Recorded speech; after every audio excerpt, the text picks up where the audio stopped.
I know it's been a while since I did a proper React video, but here we are. Brian David Gilbert, my top games / cookies 2021. Enjoy. Folks, we are almost done with 2021 and we are wrapping it up. You know that means it's time for Christmas trees, and it's time for snowballs, and it's time for holiday parties that will inevitably be canceled because of COVID's recent resurgence. And of course, we gotta have the gaudy video. Gaudy videos? I don't know how to... I've never heard that term. It feels kind of familiar, but I don't know. Gaudy. I know I've heard Gaudy.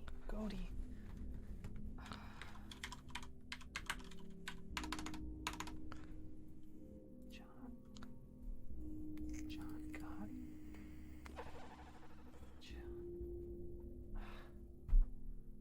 John Secret Society. No, that can't be right. Yep. Oh I've been here. We've all been here. Assassin's Creed?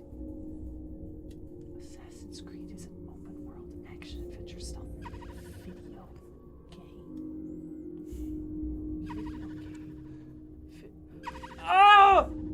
Oh! Ah, yes. Video games. Those things that I haven't really spoken about in nearly a year. I wonder why. You want to know something? It's been so nice. Like, seriously, do you know how wonderful it is to play a game and regardless of whether or not I like it, not tell anyone? To play a game just for the sake of playing it and then not have a take? I'm free. I'm finally free. But as freeing as it has been to not feel obligated to talk about video games anymore, I gotta say I miss it a little bit. There have been so many wonderful games that have come out this year, and I love to talk about things that I love. And that's why I'm making this video, where I will be baking 5 of my favorite holiday cookies, and then tenuously connecting them to my top 5 games Of course. the year. Look, I really just wanted to make a crap load of Christmas cookies while also talking about my favorite games of the year, and this was the easiest way I could justify it to myself, okay? So just let me have this. Just let me have this. A word of warning, there might be some slight spoilers for the cookie recipes. I'm not gonna be able to keep that up for the whole video, so I'm gonna scratch it right now. So if you'd like to know which games I'm gonna be discussing, you can find that whole list in the description below. Let's get started! Number 5, Monster Hunter Rise. To make these cookies, it's best to work alongside a friend who doesn't think that they like baking.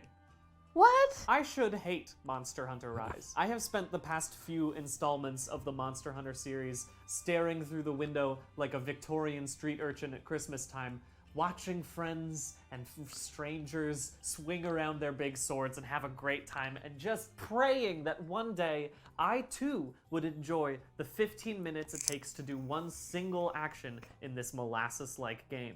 But in 2021, I downloaded the Monster Hunter Rise demo, and I thought, this still kind of sucks. And that should have been the end of it, except on that very same day, Karen bought the game and insisted that I also buy it, so that way I could play with her. Turns out, all I needed to start enjoying this game was for someone to force me to play it for long enough that I would be obligated to enjoy it. It's kind of like if you hire a personal trainer just so you feel obligated to go to the gym, or kind of like if you fall in love with the person who kidnapped you and holds you captive in their basement. But this video Stockholm game Syndrome. equivalent of Stockholm Syndrome was made all the better by having other people to play a game with. Here, Can I'm you- just throwing away my Band-Aid and getting a new Band-Aid. Oh my I have to go Okay. drink a potion super quick. Okay, bye-bye. I'm not usually big on multiplayer games because I'm not that competitive, but being able to coordinate with my friends while one goes out and smacks the big lizard, not a euphemism. While I'm hanging out in the background drinking a potion that makes my sword hit harder, also not a euphemism. That's the kind of multiplayer I can get into. If we're talking on hourage alone, this is my top game of the year. I played over 150 hours, most of those hours being used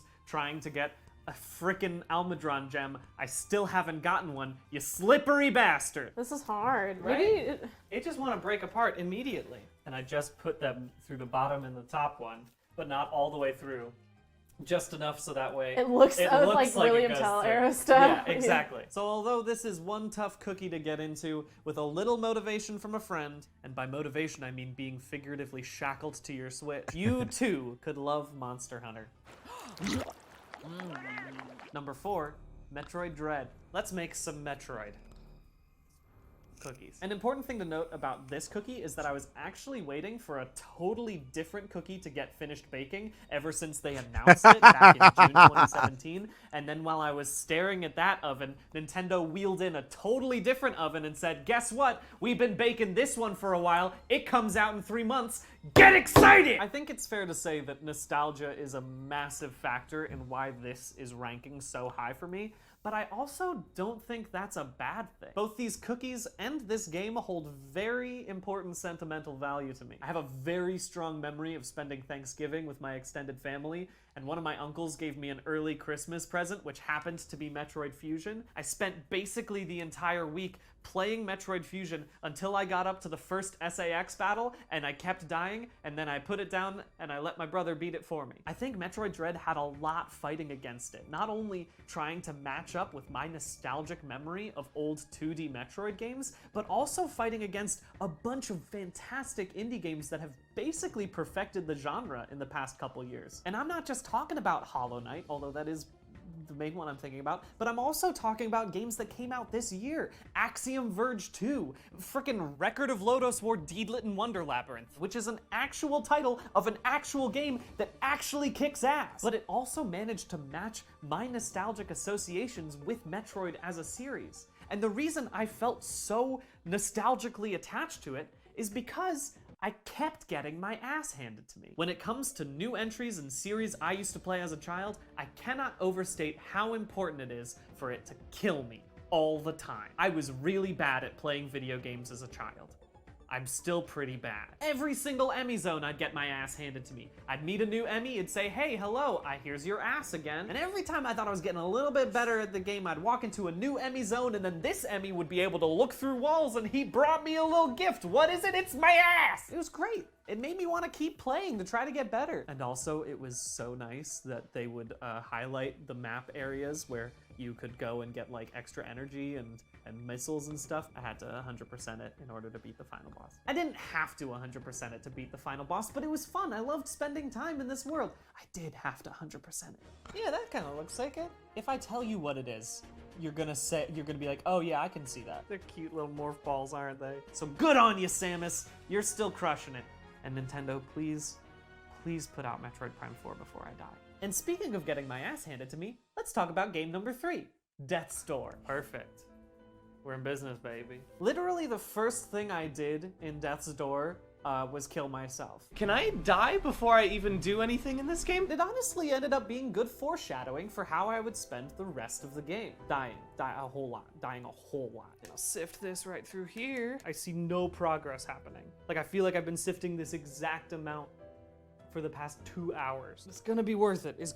I'm gonna feel so good when this is over. I don't know if I would have beaten this game had it not been so gosh dang cute. Every time I was introduced to a new character in this game, I said to myself, oh, that's my favorite character. Lots of things that I can't Oh! They're all so sweet and lovely, and I wanted to spend all my time with them. And luckily, I had a lot of time to spend with most of them because, again, I would die a lot. It is extremely difficult to balance brutal gameplay with extremely cute aesthetics. But this game is perfect. I gotta make it peeps instead of macarons, huh? And even though I would get knocked out almost instantaneously every new enemy I would run across, I kept wanting to play because I wanted to meet the next cute character. Holy shit. I'm gonna go give Karen a treat. Wow! Oh my gosh! And that is why I made these pothead-inspired macarons. I would just call them pothead macarons if they looked actually like the character Pothead, but I'm just gonna say inspired by because that gives me a little more leeway. These were actually the first cookie that I made for this video because I figured that if they failed, I would throw the whole video away. But just like the game, I was willing to try something way outside my skill level because I thought it would look cute at the end. And I was right. Not to toot my own horn, but I think they look pretty cute. I think they look kind of nice. If you're a professional chef, please leave without commenting. Some of the best boss battles of this year, some of the most lovely characters of this year. And without getting into spoilers, the whole story is very affecting. Might be one of the most meaningful stories of this year that I've played. I really loved it. I loved it so much. That's why it's my number 3. Of course I loved it. Number 2, Resident Evil Village. All right, let's make some biscotti. Can I let you in on a little secret? I'm a squishy little baby who's afraid of everything. I don't like watching horror movies. I don't like going to haunted houses. I don't like to play horror games.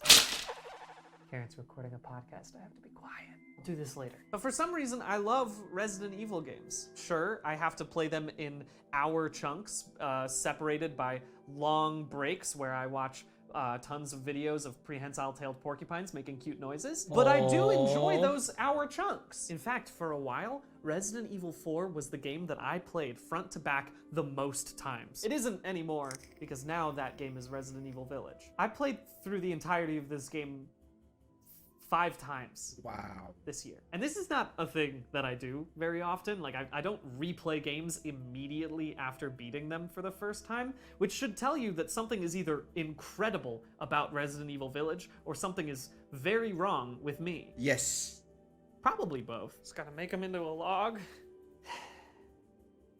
This looks appetizing. But the beauty of Resident Evil Village is that it gets better and changes genre with every new playthrough. First playthrough, very fun, also extremely terrifying. It's a survival horror game. The little ciabatta I made are finally finished. But by my second playthrough, I had unlocked the infinite grenade launcher, and that's when it becomes a campy horror. Don't get me wrong, this game is pretty campy at a baseline. Like, you're telling me mommy vampire cuts your hand off and then he just sticks it back on with what is essentially Neosporin? I know that there's like a reason why it works, but like, this game is silly, and I love it. By my third playthrough, I had unlocked the Infinite Magnum, and the game basically became an arcade shooter. I knew when all the jump scares were, and I could just run through them on hard difficulty, destroying the whole place. By my fourth playthrough, I was an 80s action hero. My bullets never ran out, nothing could touch me, and I could beat it in 2 hours. Nothing could scare me, except for House Beneviento, because they do take away your guns regardless in every single playthrough, and so it's always scary. And I mean, like, I get it, it's great, it's a fantastic level design, but I hate it, and seriously, f you. I hate that, I hate it so much. I hate that level. Ah! And yeah, it's nice that some of the villains are pretty attractive. You know which ones I'm talking about. My guy Moreau. All he wants to do is eat cheese and watch old romance movies? Me too, man. Come to my house. I'll let you sit on my couch. You should probably bring a tarp because you seem very slimy. Much like Resident Evil, biscotti on the first bake is still kind of scary. By the second bake, it becomes a little more fun. And once you unlock chocolate dipping and unlimited coffee, it just becomes beautiful. This coffee's kind of cold now, but it's still good. I'm still gonna eat this whole thing. And before I get to my number 1 cookie / game of the year, I just want to list a couple of other runner-ups because there have been so many good games this year, like Psychonauts 2, which honestly was extremely close to being in the top 5. Honestly, it's like up there with Metroid Dread because it's also a game that I have nostalgic connections to. It also delivers. Maybe I should have made it. I've already baked the cookies, but number 5.1 is Psychonauts 2. Eastward, another great game that has fantastic. I want to play this one. I haven't played this one. It's not a full game, but the Echoes of the Eye DLC for Outer Wilds, it stands alone as an incredible game. Deathloop was it had some twists in it that I didn't think were very earned, but it was such a fun game to play. 30XX was great. Skull the Hero Slayer, Loop Hero, Wildermyth was really good. Kraken Academy and Maneater's DLC Truth Quest. I've voice acted in both of those, and I shouldn't put them on my list, but I will, and you should hire me if you want me to voice in your video game. I shouldn't sound desperate. I'm not that available. I'll see if I can fit you in. I'm very available. The Google Doodle for the Olympics. I love that game. That was a pretty good game. I don't know what to I had fun playing the Google Doodle when I should have been doing work. All right, that's enough of that. My number 1 game of the year is Inscription. Let's be honest. If you have played Inscription and watched any of my videos, you knew it was gonna be Inscription. It's not a surprise. It's kind of a boring for like number one, but like I'm not trying to have a take. I'm just trying to tell you what a good game is. All right? And it's a good game. It's a good game. And if you haven't played Inscription, I would love to talk about it, but I also don't want to tell you anything. It really is a game you should just go into with no prior knowledge. So here's what I will do. I will just show you the cookie and not give you a recipe or anything. So enjoy your cookie.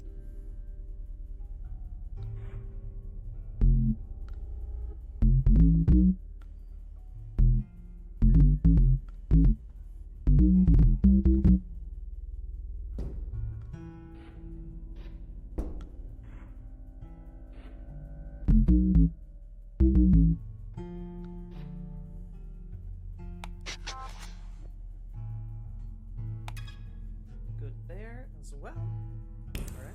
Okay, look, the cookie is just shortbread. It's just a shortbread cookie, which is one of the easiest cookies to make, but it's one of the hardest cookies to make well, which is the same thing with Inscription. Inscription manages to do things that on a base level seem very easy, like creepypasta and meta sort of stuff. The game does them super well, but it doesn't do them at the detriment of the game itself. Even if this game had like no creepy undercurrent going throughout it, it would still probably have been in my top 10 games of this year, just as a roguelike deck builder. I love those games. I've played the shit out of Slay the Spire. The game itself is fun, and I think that's the thing that so many games that try to do what Inscription has done, like, ooh, what's real, what's not, I think so many of those games fail because they forget that they have to make the game good. Making a game that is simultaneously enjoyable to play while also making me scared of playing it, while also making me want to continue playing it so I can see what happens at the end,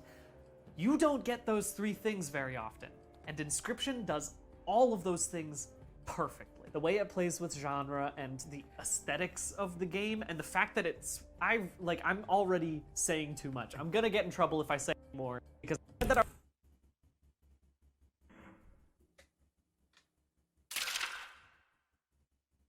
and those are my 5 top video games / cookies of the year. Truly a wonderful year for both video games and cookies. Maybe. I haven't been keeping up that much with how cookies are going. But this also marks a full year of me being an independent creator. Me too. And I really cannot overstate how grateful I am for your support, whether that's just liking my videos or sharing them, or the patrons who are on my Patreon. Really, without that support, I could not have done this. I literally can't say this sentence in a way that doesn't come off as like smarmy, so I'm trying, but you have to trust that I'm really grateful. These are just my top 5 games of the year. I'm sure they're different from yours. If I'm missing a really good game that came out this year, please do put that in the comments, because I like to play good video games. I think I've done all the shots with this. This is the problem about making baking videos, is that you have to like think about if you can eat a thing or if you need it for another shot. I think I'm done with the shots for these ones.